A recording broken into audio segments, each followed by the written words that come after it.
मुझे लगता है खा खा कर तेरी खाल गैंडे जैसी हो गई है और दिल चिड़िया जैसा। भाग जा यहाँ से, अपनी सूरत मत दिखाना मुझे।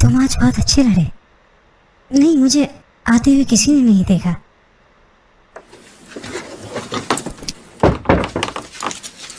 मैंने तुमसे मना किया था ना यहाँ मत आना। तुम्हें किसका डर है, अपने मालिक का या लोगों का? मुझे अपने लिए डर नहीं लगता, बल्कि तुम्हारे लिए लगता है। आज तुम्हारे मालिक तुमसे बहुत खुश होंगे, क्योंकि तुमने सभी लोगों को हरा दिया। किसी को कोई फर्क नहीं पड़ता कि अगर एक गुलाम औरत एक गुलाम मर्द से मिले तो। हाँ, बिल्कुल वैसे ही जैसे एक जानवर दूसरे जानवर से मिलता है। आज तुम अपने मालिक के पास जाओ और उनसे हमारे लिए बात करो। अरबी लोग तो हमेशा से ही आपस में गुलाम मर्द और औरतों की शादी। अभी सही वक्त नहीं आया है। तो कब सही वक्त आएगा? मुझे नहीं पता, मुझे बिल्कुल नहीं पता, और तुम मुझसे बहस भी मत करो। मुझे लगा कम से कम आज तो तुम मेरे से खुश होकर बात कर लोगे। रैहाना, तुम तो मेरे जज्बातों को समझती हो। अल्लाह की कसम, मैं कल की जगह आज तुम्हें अपनी बीवी बनाना पसंद करूंगा। वो इसलिए कि मैं नहीं चाहता कि मेरा बच्चा किसी और की गुलामी करे। मैं पहले अपनी आज़ादी चाहता हूं। क्या एक जानवर किसी के प्यार में पड़ के बच्चे पैदा कर सकता है? नहीं ना, बल्कि उसे तो और जानवरों के पास लाया जाता है ताकि ज़्यादा से ज़्यादा जानवर पैदा हो सके। तो मैं गुलामों की संख्या बढ़ा दूं? क्या तुम्हें आज भी लगता है कि जुबैर इब्न मुतैम तुम्हें आज़ाद कर देगा? शायद। तुम कौन सी दुनिया में जी रहे हो वाशी, मुझे पता नहीं। तुम ऐसी चीज़ की उम्मीद कर रहे हो जो शायद कभी नहीं होने वाली। जैसा अरब कहते हैं, इंसान मायूस होकर भी जी लेता है। मेरे लिए एक और रास्ता बचा है, और वो है मौत का रास्ता।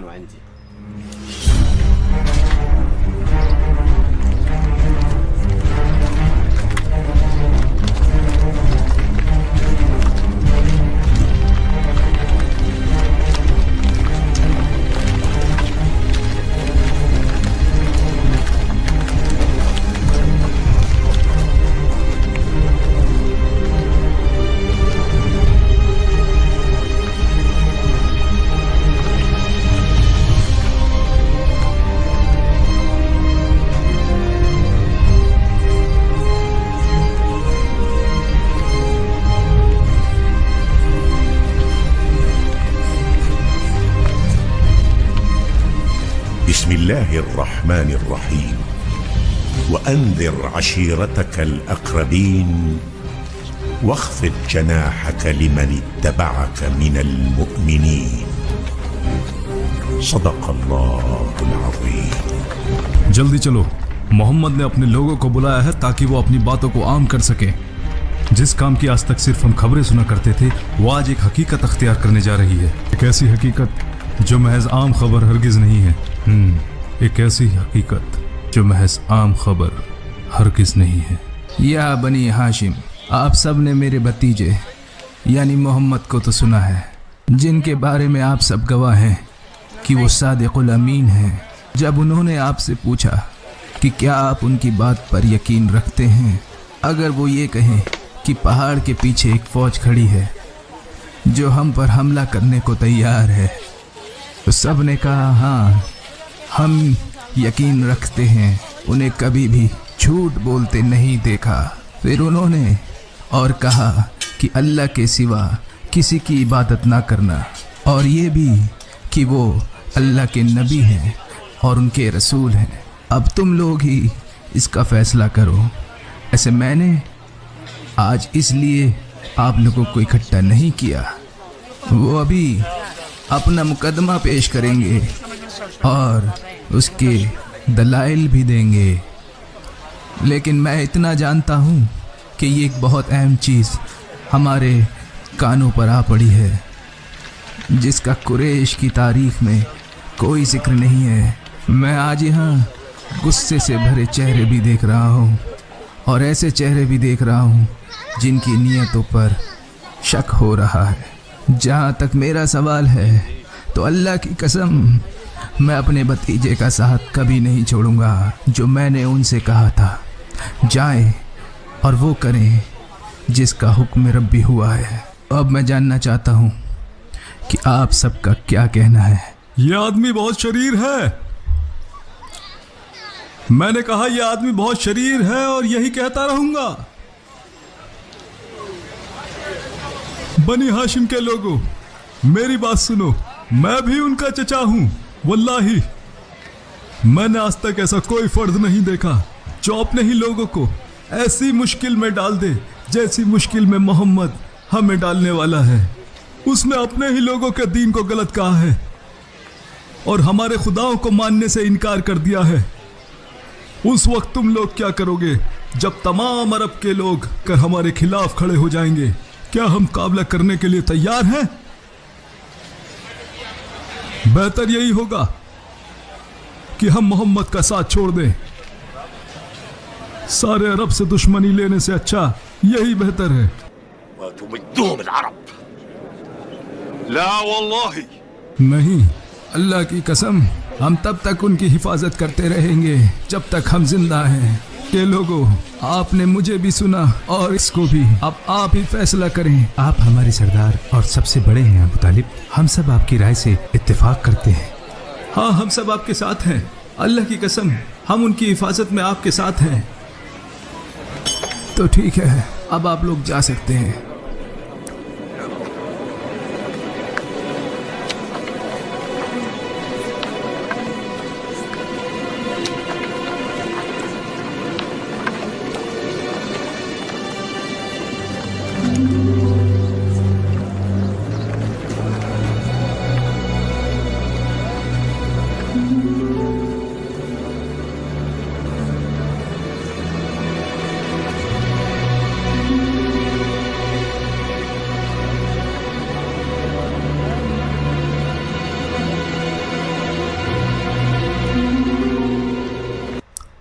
उमर, आप क्या सोचते हैं उनके दीन के बारे में? बिल्कुल वही जो आपको सोचना चाहिए, जो कुरैश के हर फर्ज को सोचना चाहिए, जो कोई भी सबको खुश और एक दूसरे के साथ देखना चाहता है और जिसको रिश्तेदारों के आपस में लड़ाई झगड़े बिल्कुल भी पसंद नहीं, यानी कि एक दूसरे के खिलाफ होना नापसंद है। क्योंकि अगर हम ऐसा नहीं सोचेंगे तो सारे अरब मिलकर हमें नोच खाएंगे। क्या आपको लगता है कि ऐसा होगा? मुझे पूरा यकीन है। तुम्हें क्या लगता है कि ये सिर्फ बातें हैं जो चंद लोग मांग लेंगे और चंद लोग ठुकरा देंगे? हम हरम के निगहबान लोगों में से हैं ज़ैद। उनके नज़दीक हमारी इताअत करना उनके मज़हब का हिस्सा है और बाकी अरब इस हरम की वजह से हमारी इज्जत और तकरीम करते हैं। और जो कोई भी हमारी ख्वाहिशों के खिलाफ जाने की सोचे वो यही समझता है कि वो हमारे खुदाओं के खिलाफ जा रहा है।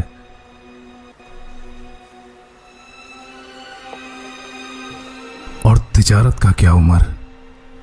हरम और तिजारत, उन्हीं की वजह से कुरैश को मुकाम हासिल है।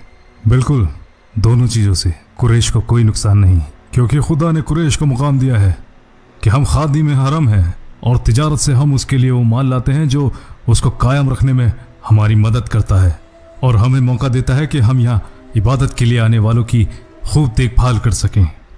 और फिर कुरैश इस पैसे का इस्तेमाल करते हैं ताकि हरम की देखभाल हो सके और इसीलिए खुदा ने हमें अपने मज़हब और दौलत का अमीन बनाया है। इन्हीं दोनों की वजह से आज हम तमाम अरब पर बादशाहत कर रहे हैं।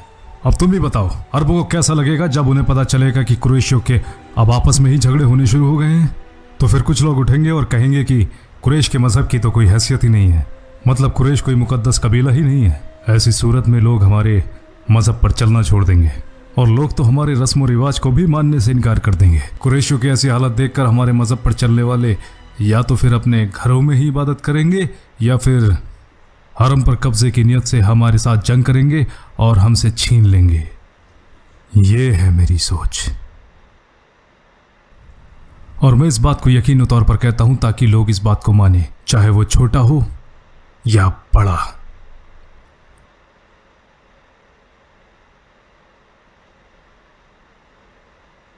क्या बात है, वहां कुरैश के बड़े लोग मजलिस कर रहे हैं। आओ मेरे साथ चलो। दारुल नदवा में इस बात पर बात करने के लिए सारे लोग इकट्ठा हुए हैं। अभी जैसा आपने कहा, कुरैश के बड़े, मेरा वहां क्या काम? ये आप क्या कह रहे हैं?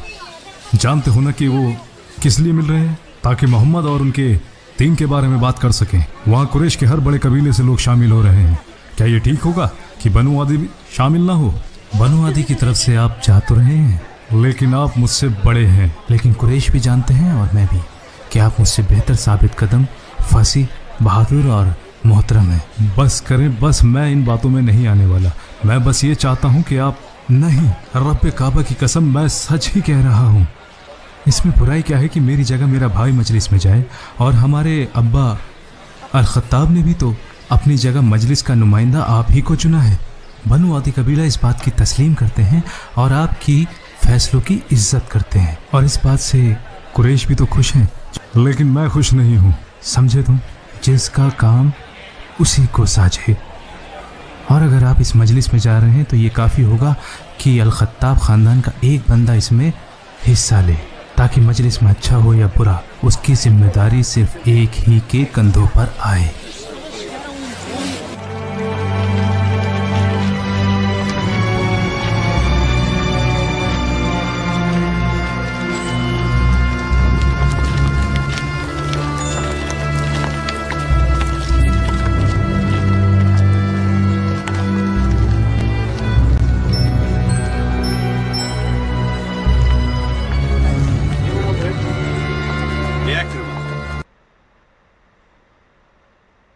तुम लोग यहाँ खेल रहे हो, जबकि अंदर सभी बड़े अहम मौजू पर बात कर रहे हैं, मोहम्मद के बारे में। क्या तुम कुछ नहीं कहोगे कि वो अपनी अकल से मसले हल कर दें, वरना हम अपनी तलवार से तो कर ही देंगे। उमर भी अब बड़ों की मजलिस में बैठने लगे हैं, हालांकि मुझसे छोटे हैं। उनके वालिद अल खत्ताब ने उनके लिए जगह खाली की और बनु आदिम ने इसको मान लिया। गुस्से के थोड़े तेज हैं, लेकिन इस इज्जत के हकदार हैं। वैसे मैं और उमर रिश्तेदार भी हैं, इसलिए जरा देख के बात करना। खालिद ने ठीक ही कहा। तुमसे किसने कहा कि मैं उमर के बारे में कुछ बुरा बोलने वाला था? तुम्हारी आंखों में नजर आ रहा है, और मैं तुम्हें अच्छी तरीके से जानता हूं। चलो उमर, ये शर्त मेरे और सफवान के बीच में लगा दो। 2-2 ऊंट की शर्त रही। 2 ऊंट, एक काफी नहीं है क्या? भाई अगर तुम जीत गए तो मजा भी तो 2 गुना हो जाएगा, और अगर हार गया तो दुख भी तो 2 गुना होगा। अच्छा, तो अब सहरा के सबसे अमीर शख्स सफवान को गरीबी की फिक्र होने लगी, जबकि जनाब एक ऊंट ज़िबा करवाते हैं। वो ऊंट तो सही काम में इस्तेमाल होता है। क्या कहा? तुम लोगों को खिलाते हो ताकि लोग तुम्हें लक़ब दें, सफवान इब्ने उमैया बड़ा मालदार है। भाई जो भी ऐसा कहता है ठीक ही तो कहता है। जानते भी हो लोग अम्र इब्ने आस के बारे में क्या कहते हैं? जब लोग किसी उलझन में पड़े हों और कोई रास्ता समझ ना आए तो सभी अम्र के पास आ जाते हैं। पता नहीं लोग तुम्हारी चालाकी की तारीफ करते हैं या तुम्हारी फरेबी को कोसते हैं। भाई मेरी तो समझ में नहीं आता।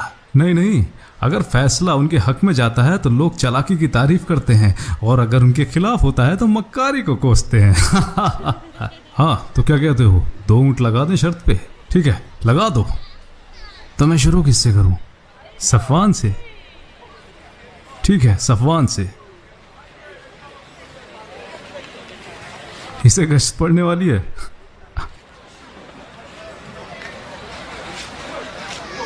अफसोस मेरे भाई, अब तुम भी मेरे साथ ऐसा सलूक करोगे। भाई मैं क्या कर सकता हूं, मैं तो बस तुम लोगों को खिला रहा हूं।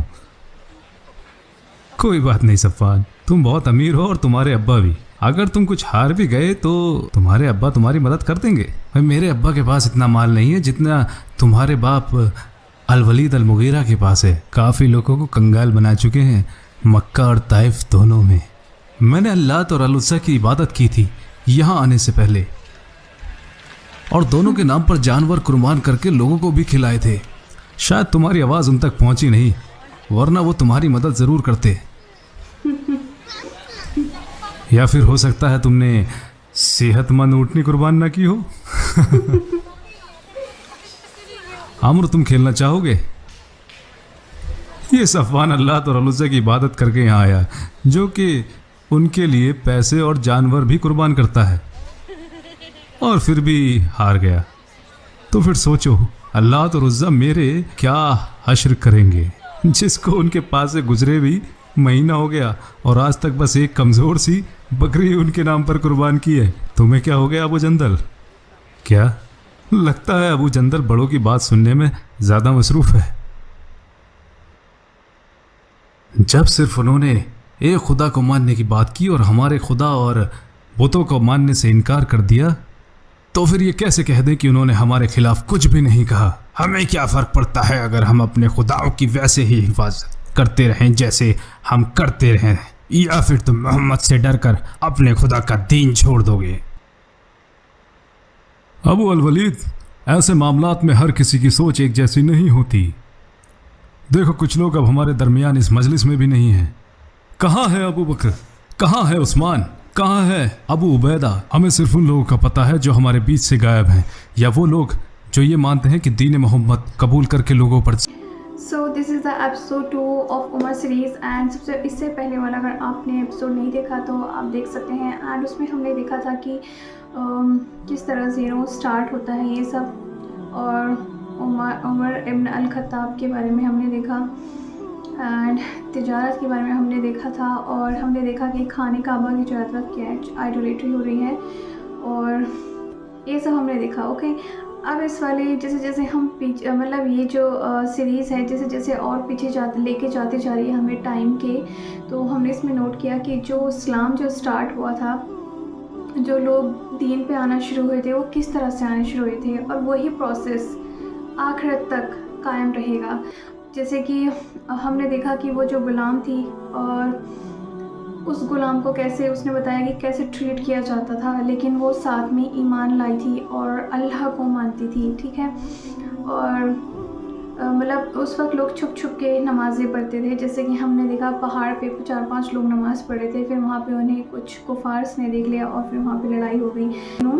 वहाँ पर सूरह काफिरून का उन्होंने ट्रांसलेशन बोला कि तुम अपने दीन पे, हम अपने दीन पे, तो कि तुम वो नहीं फॉलो कर सकते जो हम फॉलो करते हैं, और हम वो फॉलो नहीं करेंगे जो तुम फॉलो करते हो, यानी कि उस दिन को फॉलो नहीं करेंगे। तो फिर इसी तरह से अब हमने देखा कि कैसे कैसे इस्लाम फैल रहा था धीरे धीरे, कैसे कैसे लोग उस इस्लाम के अपोज थे। So I haven't watch this series yet, तो अभी ये एपिसोड 2 है, बट जहाँ तक मुझे लगता है हमें धीरे धीरे पता चलेगा इस सीरीज़ के थ्रू कि व्हाट इज़ एक्चुअल इस्लाम, यानी कि इस्लाम is a way of life. हम इसके अलावा भी बहुत हमारा इस्लाम क्या है, किस तरह से उन लोगों ने हक़ के लिए लड़ा, तो वो सब हम चीज़ जानेंगे धीरे धीरे।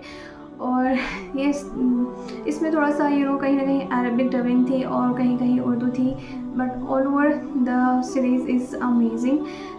अब फिर हमने इस एपिसोड में देखा कि हमने हज़रत अबू बकर की एंट्री भी देखी, धीरे धीरे हमने हिंद की एंट्री भी देखी, और हम सब जानते हैं कि हिंद कौन है। So if you love my videos don't forget to like, comment, share and subscribe. अल्लाह हाफिज़।